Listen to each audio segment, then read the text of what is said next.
Bueno, primero que nada, buenas tardes a todos. En este día cálido, pero cálido aparte por el calor humano que hay aquí, que eso es muy bueno. Yo soy Ambuyaxa, me da mucho gusto, Alberto, que me hayas invitado a... Perdón.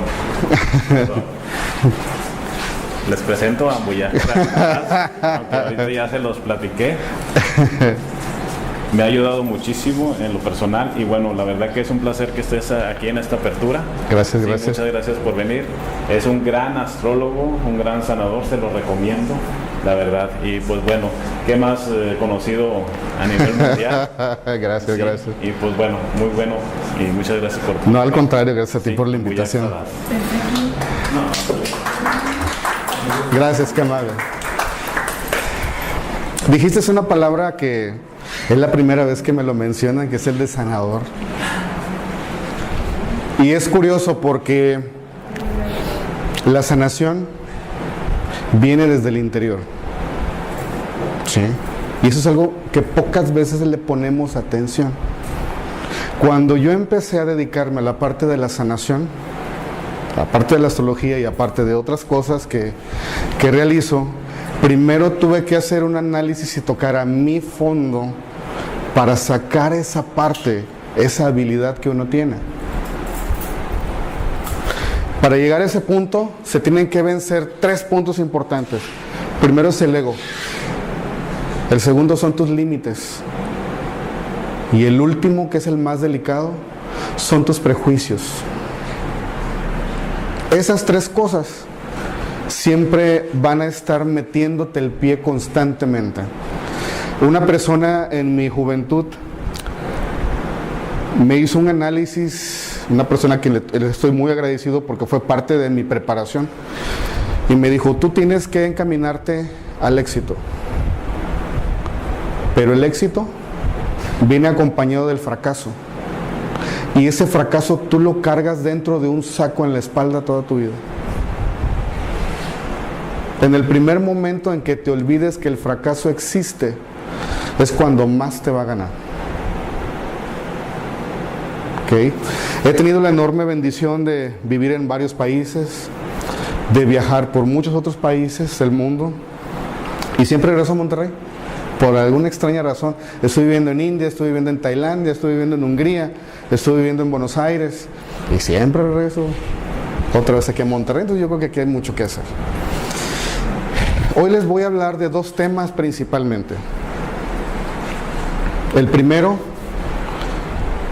tiene que ver con un famoso dicho que dice: el hábito no hace al monje. ¿Sí? Y necesito que crean en esas palabras. Cuando uno usa un hábito, cuando uno usa un uniforme, es para imponer un respeto. ¿Sí? Pero no tiene nada que ver si lo que tú proyectas no está en armonía con lo que tú eres. En India los renunciantes usan muy poca ropa, porque lo que ellos quieren que vean es el interior, no el exterior. Entonces pasamos nuestra vida siempre ocultando lo que uno es, pero curiosamente lo que uno quiere ser. ¿Sí? Por ejemplo, de aquí, ¿quiénes se dedican al hogar? Muy bien. Se dedican al hogar. Las felicito. Porque yo creo que es la labor poco comprendida, pero es la más importante que hay. ¿Quién de aquí es profesionista? Los felicito. Eso es bueno. Este mundo necesita de gente profesional que realice las cosas para que crezca. Ahora le pregunto a usted, señora, que dijo que usted es ama de casa, ¿usted realmente quería ser lo que ahora es? Eso es bueno. Yo no sabía que quería hacer esto. Aquí tenemos una ama de casa por vocación, ¿sí? De las que ya no hay. Curiosamente ya no hay. ¿Verdad? ¿Quién es profesionista? ¿Tú qué querías ser de niña? De niña, Ajá. construir Construir. ¿Y a qué te dedicas? la decoración de interiores. O sea, no construyes, nada más decoras. Pero sí, en Vas empujándote. Empujando. Eso quiere decir que constantemente tratas de evolucionar. No te quedas estancado en una sola cosa. ¿Sí? Y eso es algo muy importante. Porque para prepararse uno nunca termina de hacerlo. En el momento en que uno crea que lo sabe todo, el fracaso sale del saco que tenemos cargando atrás. Y te mete el pie. ¿Sí? De aquí, ¿quién estudió algo de lo cual no se dedica? ¿Usted qué estudió? Yo soy contador, pero de los primeros años nada más, lo dedicó y todo, y ya me dediqué a otras cosas menos a la realidad. Déjenme felicitarlo porque somos compañeros del mismo camino. Así es. Yo estudié contaduría, tengo una maestría en Derecho Fiscal, que bendito sea Dios nunca he ejercido. Y ese es el punto, ¿sí? Por ejemplo, lo que yo siempre quise ser médico. Siempre quise dedicarme a la medicina. Pero luego haciendo un análisis dije, mira, lo que me va a costar y el tiempo que me voy a pasar estudiando constantemente, no, mejor necesito algo más práctico. Y bueno, afortunadamente contadores siempre se van a ocupar. ¿Quién más? ¿Usted? ¿Usted qué estudió? Ingeniería mecánica.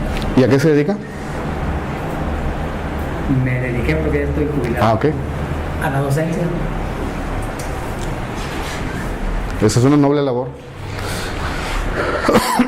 Mire,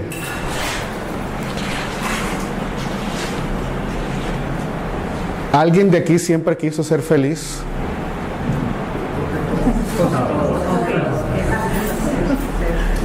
¿Y son felices? ¿Qué pasó? Quien quiera compartir puede levantar la mano. ¿Qué pasó? Siempre creemos que la felicidad está afuera Exacto. y realmente la tenemos adentro, pero Exacto. no la sabemos reconocer. La felicidad siempre está adentro. ¿Alguien ha visto la película La vida es bella? Qué fuerte película. No quisiera imaginarme al escritor. ¿Cuántas lágrimas le costó escribir ese libro? ¿Cómo cubrió de un mundo diferente para proteger a su hijo y que no se dejara contaminar por el mundo exterior? Sí. Muchas veces, por no decir todas, nosotros vamos por el mundo y nos olvidamos de ese niño o niña que tenía 5 o 6 años y que lo único que quería era jugar, era conocer amigos, era divertirse, era ser feliz. ¿Y qué pasó? Procuró crearse un hábito. Ese hábito es impuesto principalmente en el hogar. Es que tú tienes que estudiar porque tienes que hacer esto. Y se olvidan enseñarle a los hijos a ser felices. Porque uno se la pasó toda la vida ocultando ese deseo. Es más, muchas veces ni se acuerda. Y entonces uno va creciendo y va buscando la felicidad o dejar, fíjense bien, dejar ese niño en algo para buscar una felicidad disfrazada, que puede ser un trabajo, puede ser ciertas amistades o una relación. Pero entonces, ¿qué sucede? El trabajo llega un momento que llega a su fin. Las amistades llega un momento que se pelean. Y las relaciones ni se digan. Uno jamás debe de dejar en manos de otro la felicidad que uno se merece. Y sin embargo, caemos en ese error tan delicado. Es que porque estás conmigo, es que yo me siento feliz. Se olvidan ser un complemento. Y en lugar de buscar un complemento, le das la mano al prójimo para que te lastime. Y al lastimarte, ese niño cada vez se va alejando buscando la felicidad.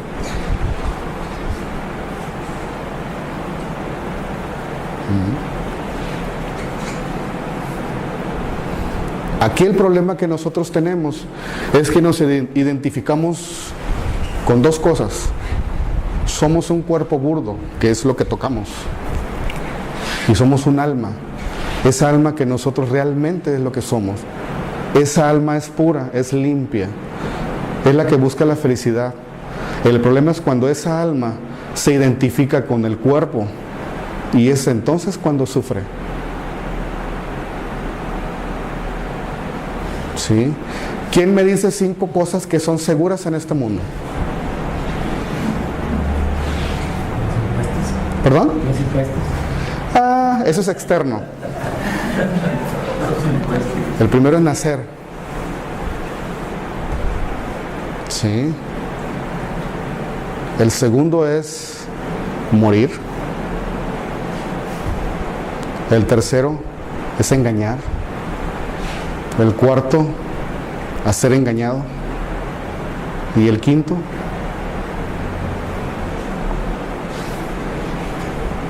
y ese es el más difícil y muy fácil. Aprender a vivir. No, ¿Y ser feliz? más o menos. Amar. En dudar lo que uno cree.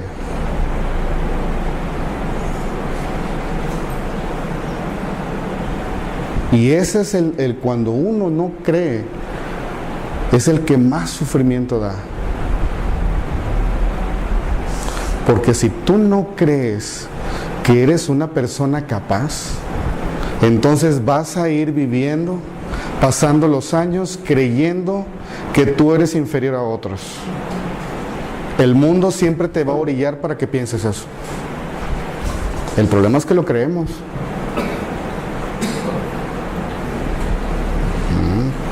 Por eso nunca le digan a los jóvenes que son unos tontos, o que son unos idiotas, o peores cosas, porque entonces se la creen. A mí me ha tocado ver muchachos adolescentes que dicen eso. Es que como soy un tonto, por eso no me gusta hacer las cosas. Pues si yo, ¿en serio tienes 13 años y piensas así?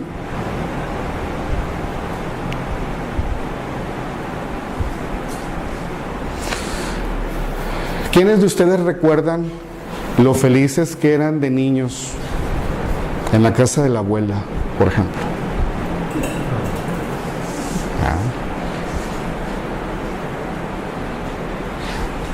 ¿Y repiten eso en su casa? Más recuerdos, muchos recuerdos esos de Ay. la niñez de uno, de todo lo que pasó. Hay que compartir eso. Hay que revivirlo. A lo mejor no va a ser las mismas circunstancias, pero hay que ser nosotros la abuela o el abuelo con el que crecimos y que fuimos felices. Porque entonces, aunque tengas 80 años, vas a seguir siendo ese niño que sigue buscando la felicidad. ¿Sí? Sí, que los nietos me preguntan, abuelita, ¿usted qué hacía de niña? Me sacan que les diga la historia. Bueno, poco, ¿verdad? Pero me sacan a que, porque ellos quieren hacer les piden en Claro. clases, y les digo ya, les platico todo en la niñez. Y usted hacía esto, sí, y esto también. Y señorita, ahorita ¿cómo estamos? Que no, ya perdieron mucho. ¿Saben por qué se pierden los valores en la familia? Porque no compartimos lo que nos tocó vivir. Y entonces estamos sujetos a lo que el exterior te condiciona. ¿Sí? Cuando uno muere, existe algo que se llama transmigración del alma, en el cual el alma sale del cuerpo y vas a otro cuerpo. El tiempo que pasa entre que entres a otro cuerpo lo determina tu karma. ¿Sí? La única diferencia. Pero entonces, ¿qué sucede cuando esa alma se identifica con el cuerpo? ¿Quién ha visto Ghost? Hay una escena que lo recrea perfectamente, donde está el muchacho que acaban de matar y está el alma que se sale y luego se regresa y quiere levantar otra vez al cuerpo. Y es traumático porque tarda en darse cuenta que ya no está vivo. Y hay muchas películas por el tema. Así es nosotros. En algún momento llegamos a ese punto. Sí. Mientras más tarda uno en aceptar la voluntad de Dios, más tiempo vamos a sufrir, específicamente cuando llegue ese momento. Yo no pudiera decirles estoy preparado, porque hasta ese momento yo me daré cuenta. El problema es que como nos identificamos con el cuerpo, no queremos dejar las cosas.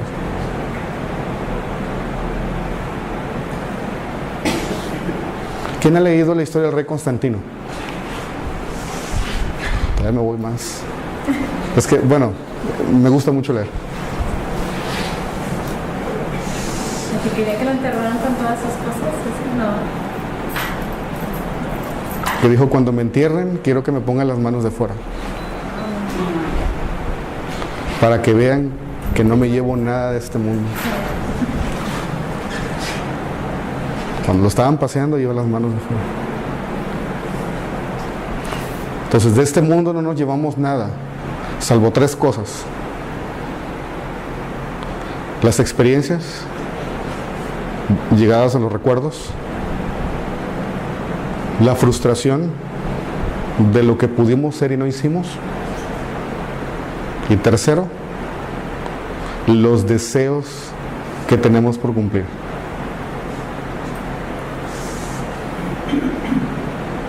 ¿Saben por qué cuando una relación se rompe es muy tortuosa? Porque uno no quiere separarse del otro.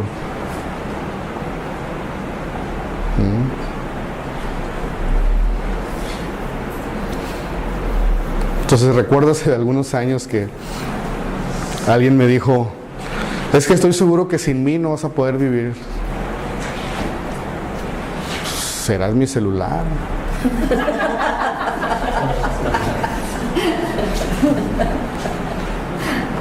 Tu celular, puedes vivir nada. No, es que me puse al nivel de esta persona, de objeto a objeto, porque estaba viendo como un objeto, no como una persona.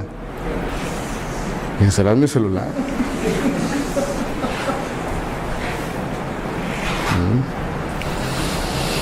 De acuerdo a lo que ustedes creen, ¿cómo piensan que es Dios?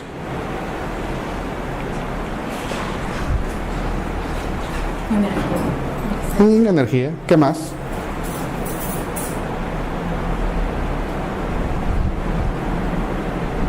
Pues Dios es puro amor, es todo y nada.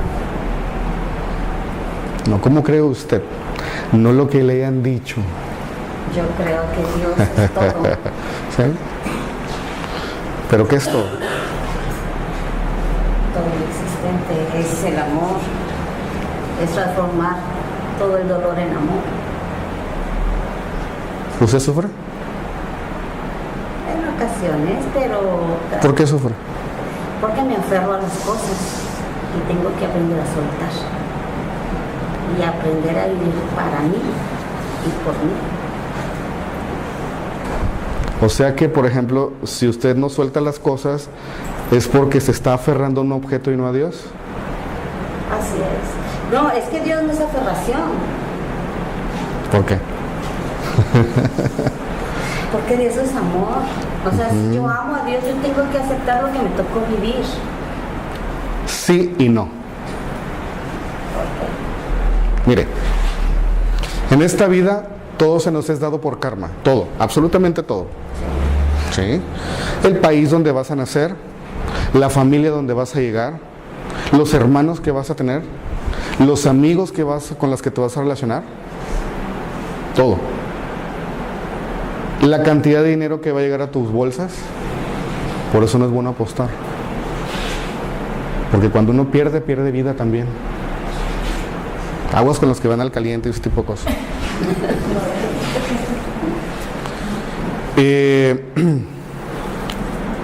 Todo ese tipo de cosas es muy delicado. Porque si no lo sabes manejar, la línea es muy delgada. Y no sabes si vas para adelante o vas para atrás.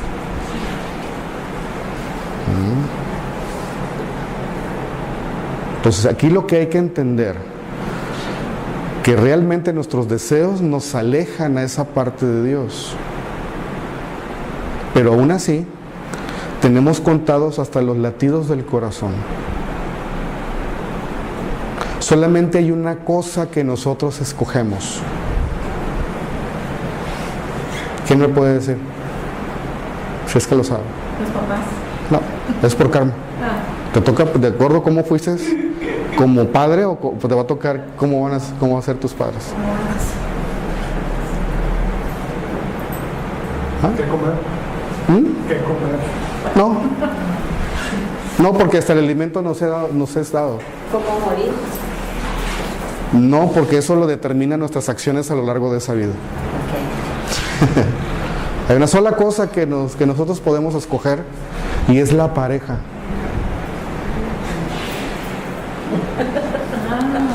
Es lo único que escogemos.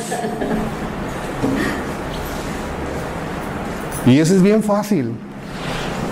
¿Cuántos de ustedes no han tenido una pareja que luego los demás te le dicen no?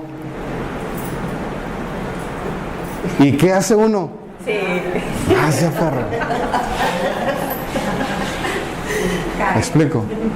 Más te aferras, menos lo suelta. Ahora ya no es por mi gusto, ahora es por los míos. Y bueno, ahí van las consecuencias. Sí.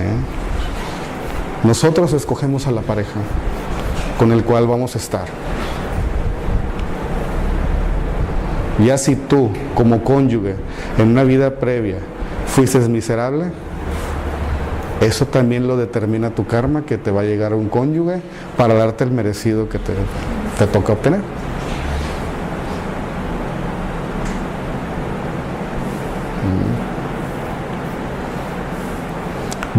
Pero volvemos al mismo punto.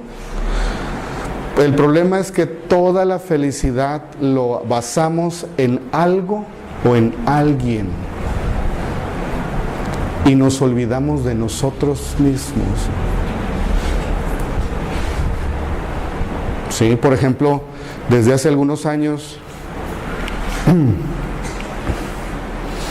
hay dos gustos en los míos personales, de los cuales hace tiempo que no puedo darme. Bendito sea Dios, viajo mucho, pero el primero es irme de vacaciones. Irme de vacaciones. Hace como 6 años que no me voy de vacaciones. Y el segundo, quisiera darme el gusto de tener una tarde de no hacer nada.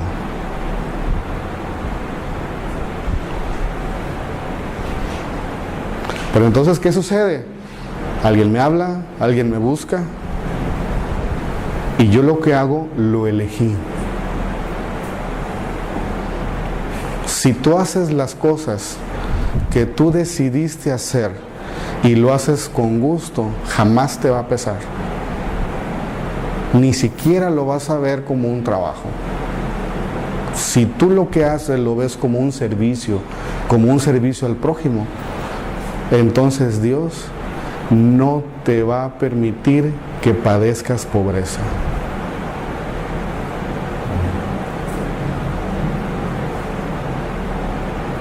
¿Qué sucede en las máquinas, por ejemplo? ¿Quién trabaja en la industria? ¿Qué sucede con las máquinas? ¿Y luego qué sucede? se descompone. ¿Por qué? Porque llevan un proceso de trabajo constante haciendo lo mismo. Pero si tú lo que haces, lo haces como un servicio, entonces buscas mejorarlo. Y eso te va a hacer crecer a ti como persona. Ese es el problema. Entonces, tenemos nosotros que hacer que las cosas funcionen de acuerdo a lo mejor que nosotros podemos hacer. Si vieran a mí cuántos casos me llegan porque anduvieron con otras personas, tenían un problema, fueron con otras personas y resulta que el remedio salió peor que el problema.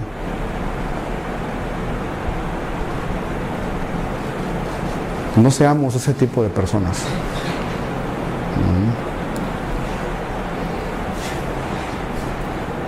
¿Cuántos de aquí tienen hijos?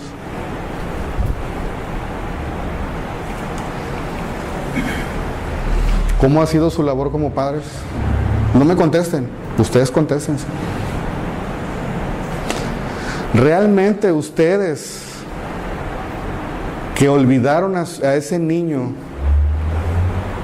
que fuera feliz, le están enseñando a sus hijos a que encuentren el suyo propio?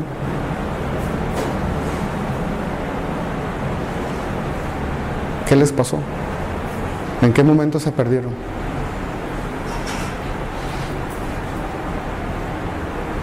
Un ejemplo de que un niño que le hizo enseñarlo a vivir. Muy simple.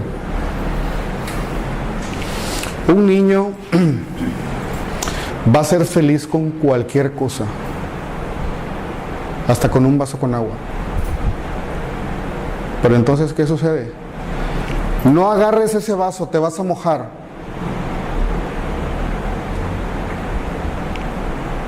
No esto, no el otro, no aquí, no allá.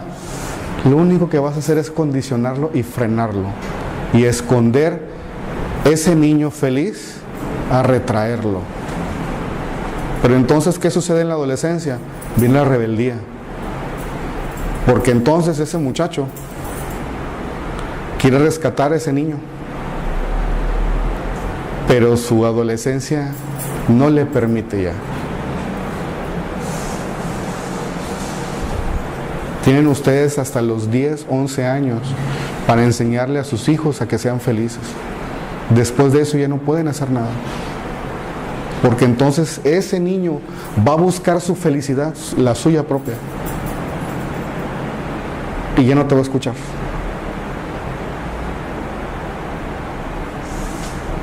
Sí. Ya no te va a poner atención. ¿Por qué? Y es como yo le digo a algunas parejas. Es que fíjate que mi esposo ya no me escucha. Es que fíjate que mi esposo le vale Wilson lo que yo le diga. Y mi respuesta es muy simple. Durante los primeros 10, 11 años de nuestra vida, hasta nuestros 13 o 14, tenemos una mujer que está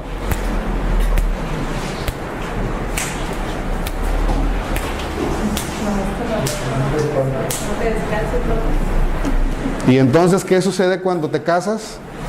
Lo mismo.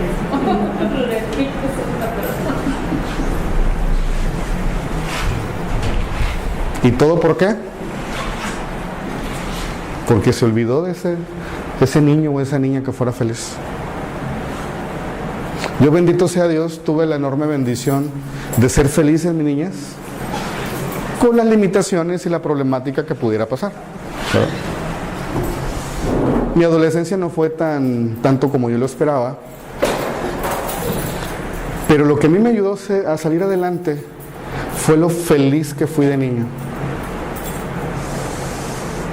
Y después de más de 20 años de no ver a mi familia,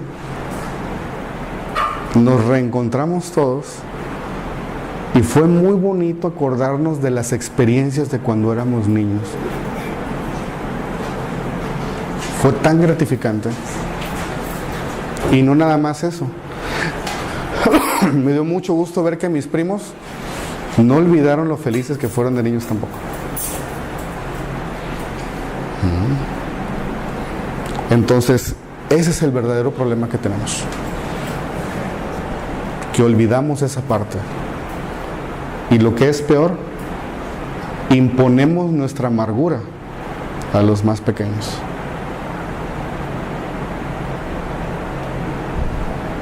Y lo que lo complica más, le arruinamos la vida al adolescente con nuestras frustraciones. ¿Y eso qué propicia? Un matrimonio frustrante. Preguntas. Los escucho. No se me amontonen de uno en uno, por favor. Sin miedo. Sin miedo. Que ahorita ya no pueden andar pues, bueno, antes mis hijos en la calle andaban todo el día, corre, todos los encantados y todo. Y ahorita los niños ya no pueden tanto estar en la calle. ¿Por qué? Por la inseguridad que hay en ciertas colonias. Es el temor que usted tiene. Volvemos al mismo punto. No hagas esto, porque te puede pasar esto otro. No te vayas sola. Hay mucho de casa. Sí, la inseguridad siempre ha estado, hombre. En mayor o en menor efecto, pero siempre ha estado. Y no hablo de la inseguridad de la delincuencia. Hablo de la inseguridad de que se te caías, te rompías un brazo. Hablo de esa inseguridad. Sí. Una vez una persona estaba dando una conferencia en Guadalajara, en una universidad en Guadalajara, y estaba hablando, profundizando mucho el tema del karma. Muy pocas veces toco eso, siempre lo toco de manera muy superficial porque no todos tienen la apertura. Y es muy complicado cuando quieres avanzar y te están interrumpiendo. O están tratando de refutarte algo que ni siquiera ellos han leído o han experimentado. ¿Verdad? Entonces una persona se levanta y me dice, dame un ejemplo práctico del karma. Dije, muy simple. Entonces en tu casa, o en una casa en el sur del país, ¿qué es lo más común que se va a encontrar en una casa en el sur del país? Aquí es muy raro, aquí lo he visto muy poco, pero en el sur es muy común. ¿Nadie es del sur? ¿O tiene familiares en el sur?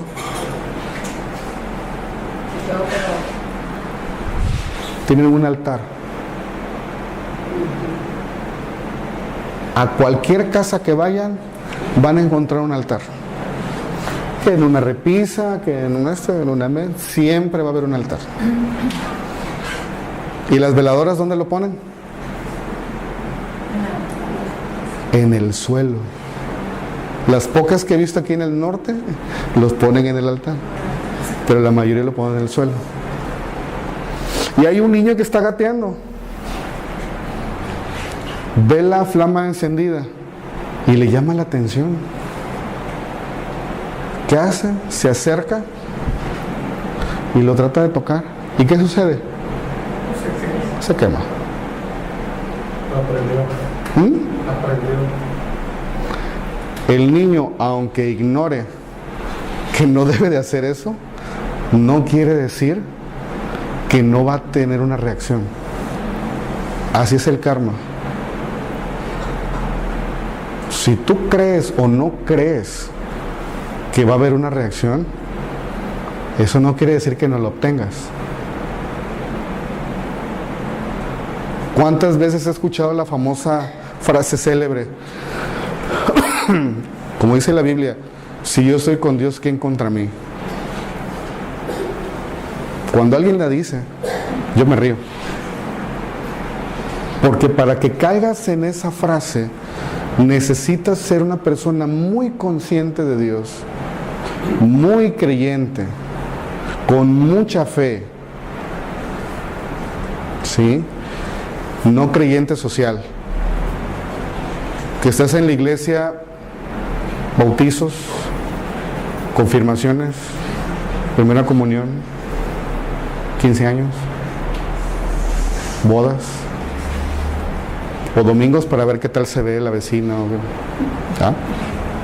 Necesitas ser muy puro para estar aceptando la voluntad de Dios. Y es el siguiente punto, hablando de ateísmo. El ateo, el problema no es que no cree en Dios. El ateo, el problema es que él creyó que se merecía algo y Dios no se lo dio. Y entonces reniega de él. Pero eso no quiere decir que no exista. Ese es el problema de él. Pero es el dolor el que le impide ver. ¿Sí? En todas las personas que yo he visto y que he platicado que se dicen que son ateos, hay un dolor atrás. Es que yo no creo en Dios porque se murió mi hermano o se murió mi pareja y era una excelente persona, y ¿por qué se lo llevó si él no se lo merecía? Por eso yo no creo en él. Siempre hay un dolor detrás. Todo el tiempo va a ser eso. ¿Qué sucede cuando los hijos reniegan de los padres? ¿Quién me puede decir?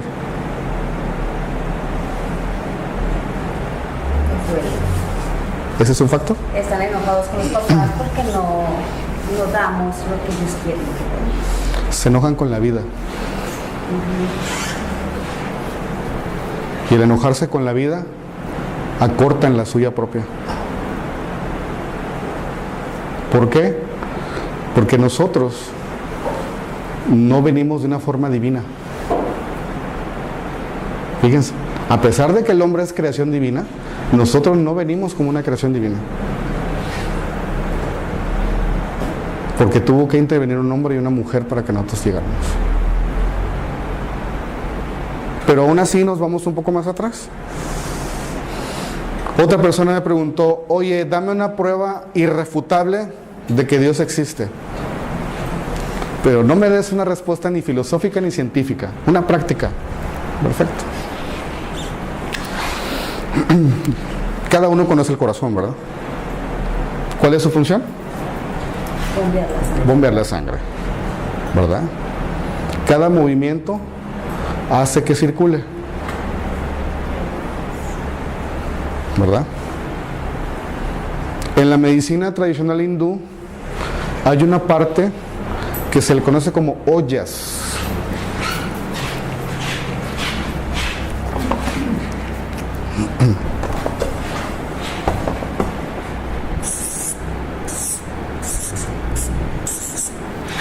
Ollas.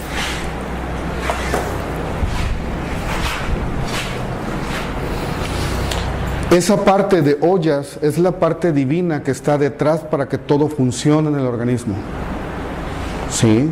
Tú dices, ok, hay una contracción muscular, lo que hace que circule cierta cantidad de oxígeno, hace que empuje la sangre, bla, bla, bla, bla, bla. Sí. Pero ¿qué hace que eso bombee? No, pues que una descarga eléctrica. Muy bien. Y esa parte eléctrica, ¿de dónde se propicia? ¿De dónde se origina?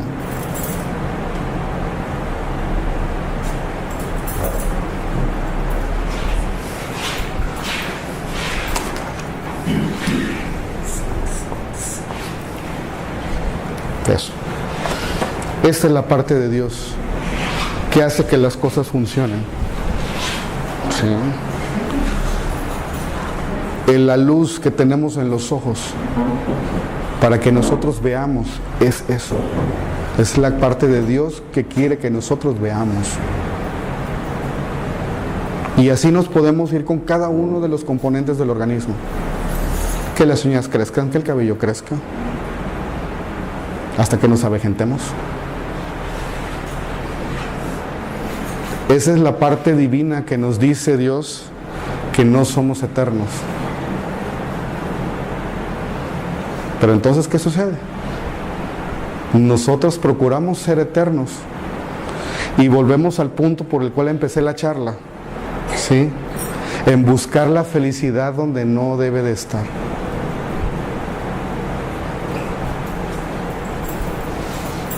¿De aquí quién le tiene miedo a la muerte? Realmente. Muy bien, ¿quién más? Muy bien. ¿Quién más?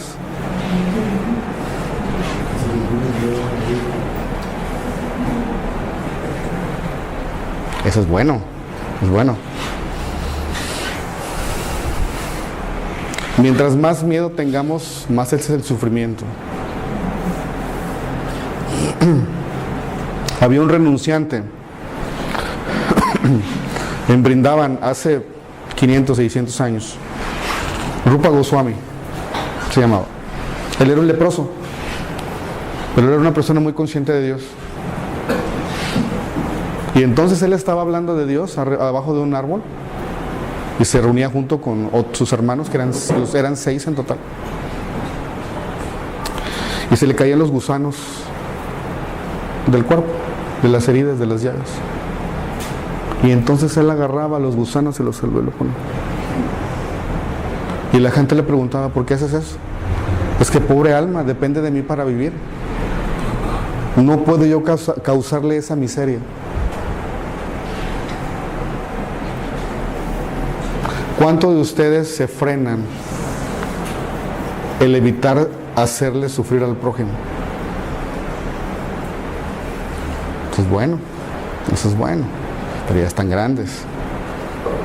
Quiere decir que los jóvenes no aprenden eso. Ustedes lo aprendieron con el tiempo, ¿verdad? Pero ¿qué sucede con la gente joven? La frustración de que no los dejaron ser el niño feliz o la niña feliz que querían ser, lo desquitan en el primer momento que tienen la oportunidad de hacer sufrir a otro.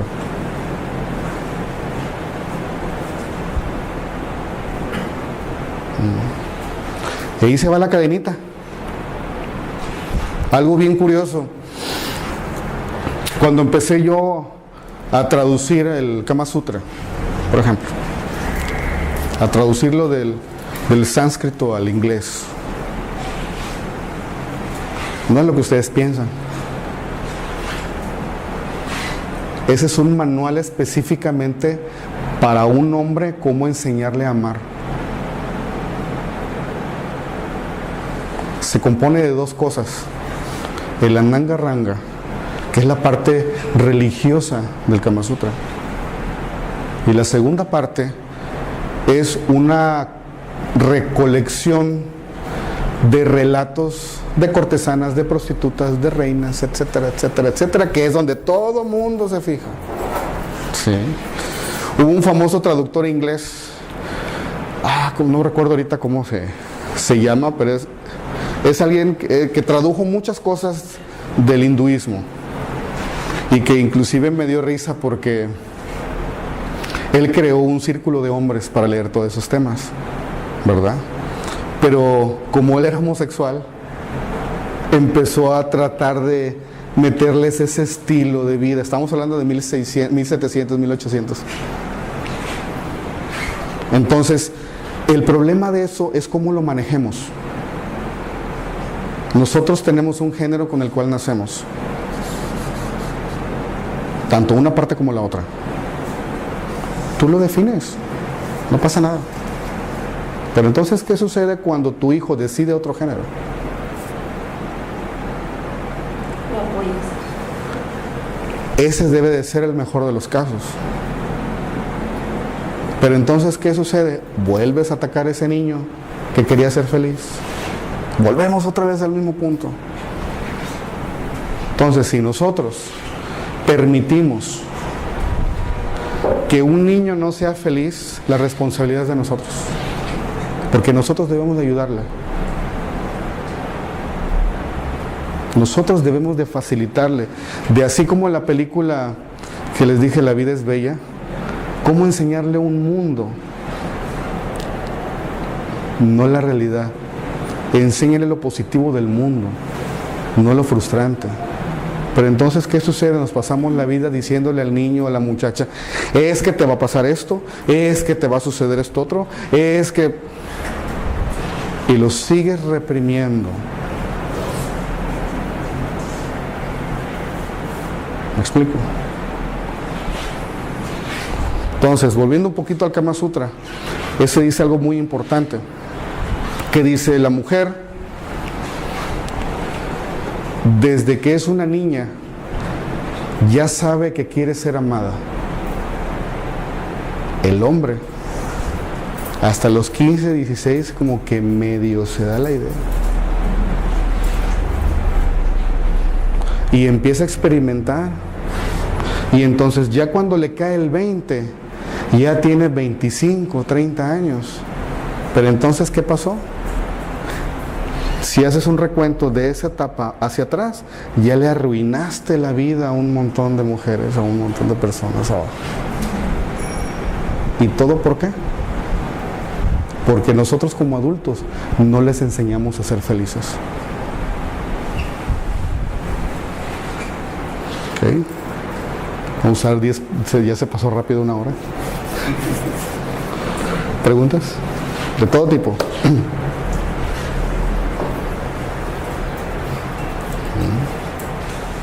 No se me amontonen, de uno, sin miedo.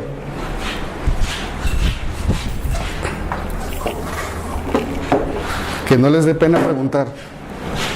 Hay un dicho en India que dice que aquel que no pregunta es porque tiene miedo de aceptar que no sabe.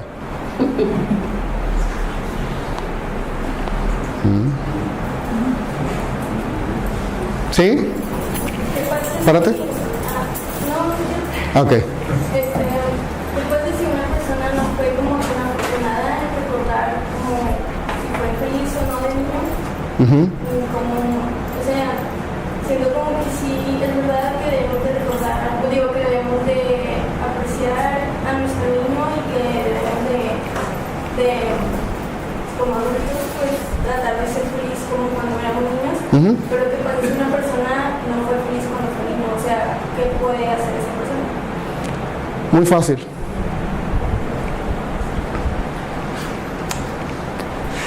Tú tienes que cambiar ese esquema. Si tú no fuiste feliz en tu niñez, tú no debes de negarle a un hijo cuando lo tengas, o si es que lo tienes, que él lo sea. ¿Sí? Casi siempre nosotros, de manera instintiva y natural, siempre procuramos darle lo mejor a nuestros hijos, ¿verdad? Pero desafortunadamente nos enfocamos más en la parte material. Pero nos olvidamos de la parte formativa. Hay un dicho que dice, por ejemplo, de una forma burda para explicarlo, dice: si yo fui pobre, ¿sí?, no fue culpa mía. Si yo nací pobre, no fue culpa mía. Pero si yo le heredo la pobreza a mis hijos, entonces soy completamente responsable. ¿Me explico? Si tú no fuiste feliz en tu niñez, es porque por alguna situación el karma así lo destinó. Pero eso no quiere decir que eso tiene que amargarte la vida. ¿Sí? Hubo en una ocasión que venía viajando, venía de Tailandia a Nueva York, es un vuelo como 18 horas más o menos. Y estaba yo tan cansado, mas sin embargo adelante donde estaba yo, siempre me gusta sentarme en el pasillo en el avión. Y 2 filas adelante estaba un matrimonio con sus niños.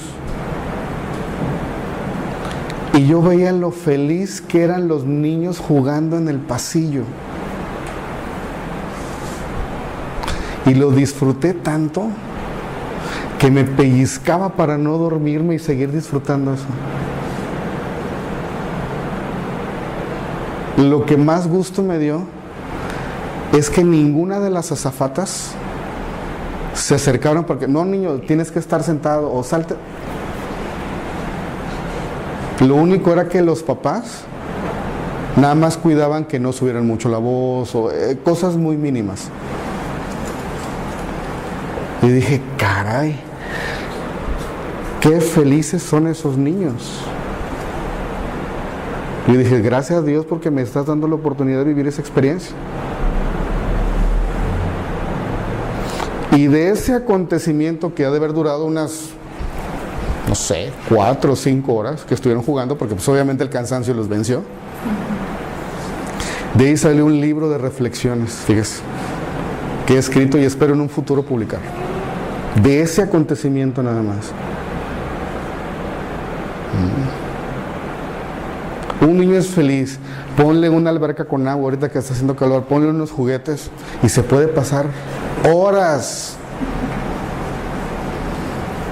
Pero entonces, ¿qué sucede? Es que el sol, es que está caliente, es que se va a caer, es que... Y empiezas a limitarlo otra vez. No lo dejas crecer. Es bien fácil, un niño se va a dar cuenta que por ahí no debe hacer las cosas porque se cae. Déjenlo que ellos experimenten. ¿Sí? Es como en una ocasión estaba en la Ciudad de México, estaba fuera del Museo de Arte Contemporáneo. Quienes han ido, hay una plaza muy grande ahí, muy padre, hay muchos vendedores y ahí pues sales a caminar, ¿no? Entonces estaba un niño llorando y el papá lo estaba regañando. Y no llore, un niño de unos 4 años, o sea, y no llore, cabrón, que usted es hombre, que usted es esto. Y lo agarré y le dije, déjalo que llore. Déjalo que llore, que se dé cuenta que también existe el dolor. Si no, lo único que va a hacer cuando ese niño sea grande, va a ser igual de miserable que tú y va a desquitar sus frustraciones en otro niño. Se me quedó viendo el señor con una cara que no supo qué contestarme. Yo dijo, mínimo espero una mentada de madre, estamos viendo. Por metiche, ¿verdad? Entonces, no sé si más o menos respondí a tu pregunta. Mira, si por alguna razón no fuiste feliz, No, yo no estoy hablando de mí, pero... No, contestando la misma dirección. Si por alguna razón una persona en su niñez no fue feliz, tiene que buscar serlo. El problema no es tanto la felicidad. El problema es que se olvida buscarla. Y ese es el problema, que nos olvidamos buscar la felicidad de cuando éramos niños.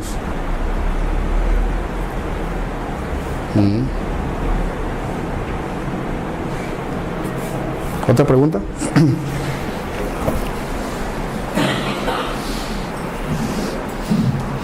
A lo mejor en la noche les va a caer el 20.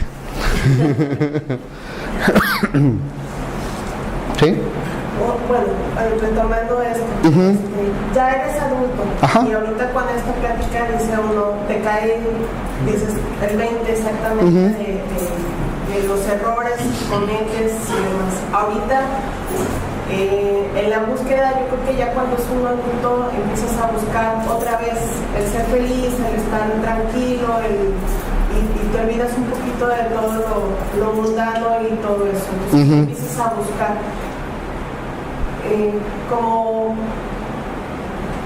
como en dónde las buscas, o sea, con recordar lo que te pasó de chico o de las cosas tan sencillas y tan simples de la vida con las que fuiste feliz, o ya empiezas a buscar la felicidad en la etapa madura con cosas que te hacen feliz en la etapa madura, o sea... Una muy buena pregunta.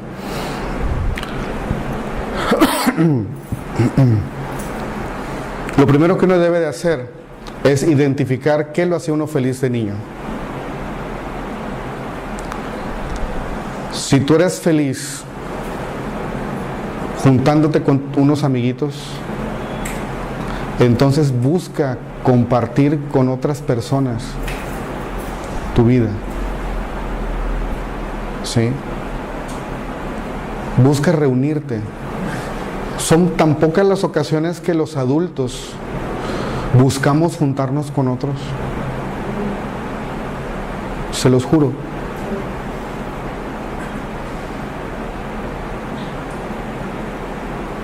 O sea, son tan pocas las ocasiones, y el problema de eso es porque entra el prejuicio.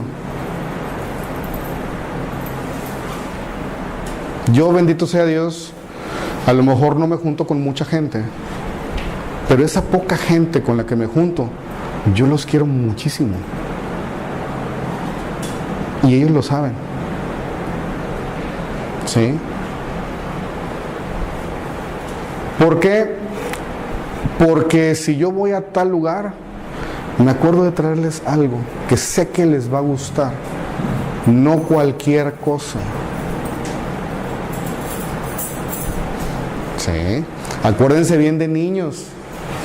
¿Cómo nos enseñaron papá y mamá a que nos querían? ¿Cómo? Comprándonos cosas que nos gustaban. El dulce favorito, el juguete que tanto deseábamos. ¿Sí? Fíjense cómo algo tan simple se transforma en algo muy importante. Entonces, es lo mismo como adultos. Obviamente no vamos a hacer lo mismo que hacíamos de niños. Porque dices, caray, qué aventado era, o qué ridículo. Entonces, las personas que me conocen saben muy bien que en cualquier momento puede decir una tontería. ¿Sí? Y lo disfruto diciéndolo. ¿Por qué? Porque así era yo de niño. ¿Me explico? Entonces nunca, y es bien curioso, a pesar de que yo vengo de un hogar disfuncional, que es muy complicado, y que de toda la familia yo era el que menos posibilidades tenía de salir adelante,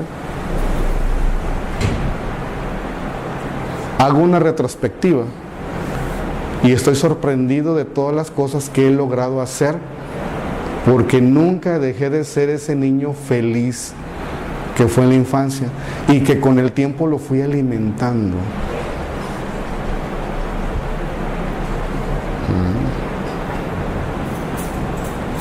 Ese es el punto. ¿Otra pregunta? Sí. Una pregunta, bueno. Situaciones difíciles que pasó uno, Ajá. pobreza, como dice, Claro. que estaba uno pues apenas, ¿verdad? Y todo eso. Pero cada día va aprendiendo uno salir de esas situaciones y aprender y hacer mejores, y hacer felices Claro. a toda la familia. Así es. Tiene uno que echarle ganas y seguir adelante, no apachurrarse, como dicen.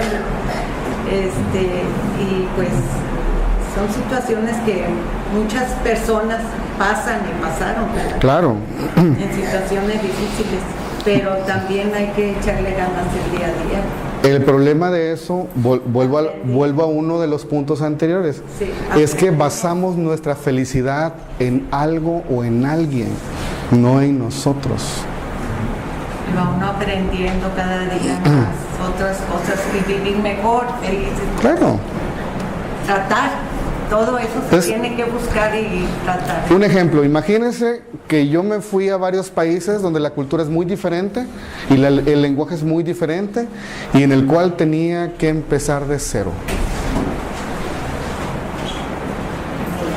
Y ahí es donde dices, ay, cabrón. La primera vez que me fui por largo tiempo de México tenía 22 años. Y estuve 8 años en la India.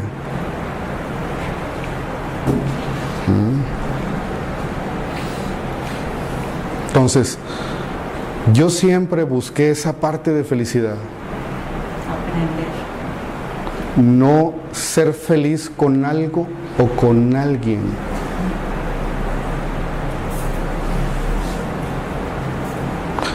¿Sí? 8 años, pero una preparación mística. Sí. Es muy curioso, muchas veces si nosotros logramos transmutar el dolor y el sufrimiento, te hace crecer. ¿Sí? El dolor es inevitable. El dolor no lo podemos evitar.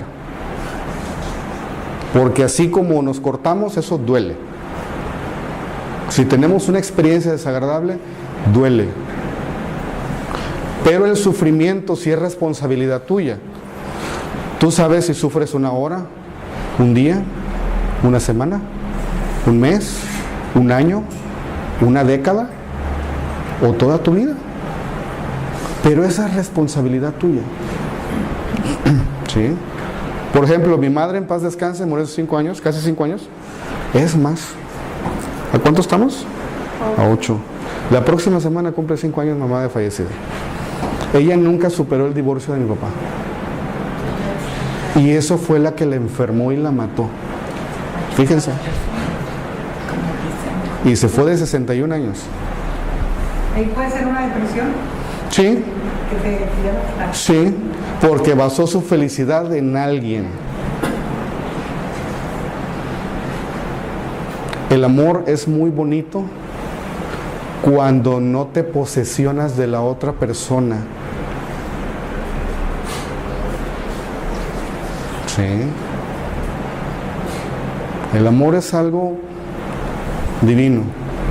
Pero cuando empiezas, no quiero que te vistas así, o no quiero que te juntes con ellos, o no quiero que vayas a... Eso ya es un sentido de propiedad, y eso ya no se vale. Bueno, vemos casos que hay que pedir permiso. Pero el amor en sí es muy bonito, y el amor puede ser llenado de cosas tan simples. Sí, por ejemplo, respondiendo un poco a la pregunta que me estabas diciendo, que una persona que no fue feliz, ¿cómo puede buscar? Puedes empezar de algo muy simple. ¿Sí? ¿A quién le gustan los cachorros? ¿A los gatos chiquitos? Los conejos.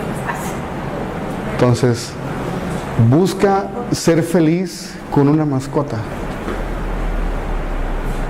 La mascota, sea cual sea, sirve para despertar emociones, amor.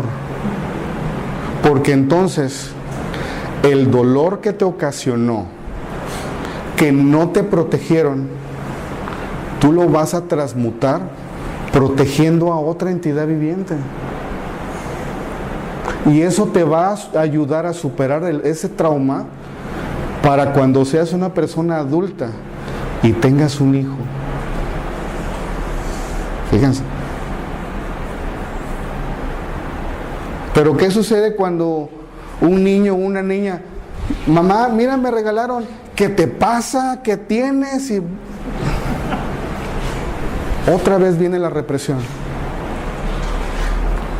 Esa niña es feliz con eso. Déjalo que sea feliz. No la condiciones. ¿Sí? Yo a mi hija, tengo una hija de 12 años. Cuando estaba chiquita le leía un cuento, una historia que se llama El Ramayana. ¿Quién ha escuchado hablar del Ramayana? Es una historia de amor. Y muchos me decían, ¿qué te pasa? O sea, ¿cómo tú siendo un hombre vas a leerle una historia de amor a tu hija? Y dije, ¿por qué no? Pero ¿cómo es posible que un chango, que Hanuman, que Ram, que Sita, Ravan, el demonio, bla, bla, bla, bla, bla, bla, bla? Digo, porque yo lo que quiero que ella aprenda que el amor verdadero existe. Si ya vino a este mundo miserable, que se dé cuenta que el verdadero amor existe. Y eso la va a ayudar a ella cuando sea grande y sea feliz. Sí. Hay una película que se llama La Pequeña Princesa o La Princesita. Véanla. Habla de esto que les estoy diciendo. ¿Okay? Entonces, la felicidad se detiene en la medida en que nosotros permitimos que se detenga. Así de simple. Un ejemplo leal, literal, que me di cuenta que el verdadero amor existe, es por mi bisabuela, en paz descanse. Esa bisabuela era la matriarca de la familia.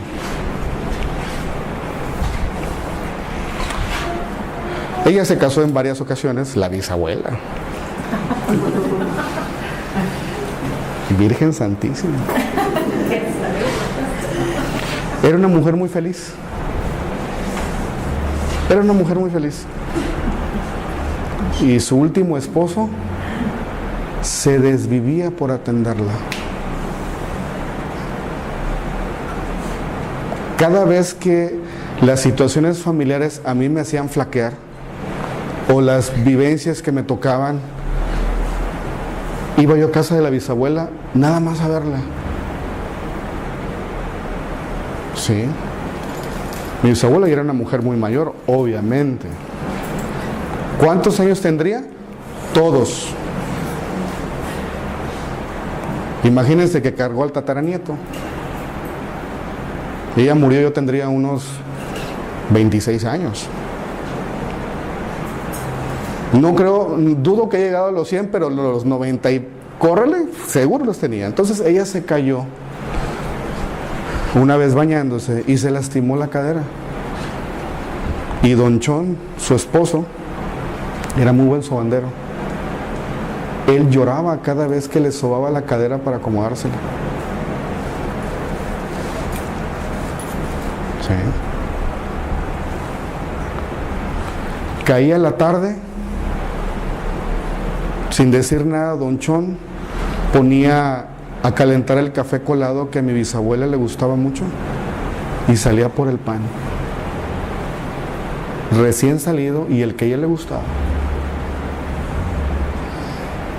Llegaba, la sentaba en la sala, ponía una mesita, le servía su café, le servía su pan y junto a ella se ponían a ver la tele. Pero yo veía con tanta devoción, se miraba el uno al otro, que era lo que a mí me desbordaba de emociones.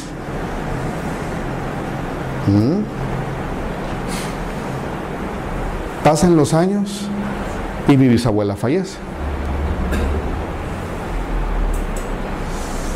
Hubo reunión familiar a los 3 meses. Yo soy de Chiapas, allá voy a volar de Chiapas. La raza que vive en Veracruz fue a Veracruz, la raza que vive en Puebla fue a Puebla, los de Querétaro, todo mundo, porque don Chon estaba muy mal. Sí, él estaba muy mal de algo que a todo mundo nos acaba y que se llama la tristeza. Sí. Es que sin mi viejita mi vida no tiene sentido. Todos los días iba a llorar al panteón. Y fue tanto su deseo que Dios le concedió a los 7 meses de irse con su viejita. Por eso les digo, si ustedes dudan, el verdadero amor existe, porque yo lo vi, yo lo viví. ¿Sí? Y eso mismo tenemos que enseñarles a las personas que vienen descendiendo de nosotros. Eso mismo debemos de enseñarles. Hay 3 cosas que en esta vida valen la pena. Primero, hablar de Dios. Segundo, hablar y enseñar el amor. Y tercero, ayudar al prójimo. Si cada día que pasa se te olvida hacer una de esas 3 cosas, fue un día perdido. Y si egoístamente por tus complejos o por tus traumas no compartiste esas 3 cosas durante toda tu vida, entonces tu vida ha sido gastada de una manera inútil y absurda.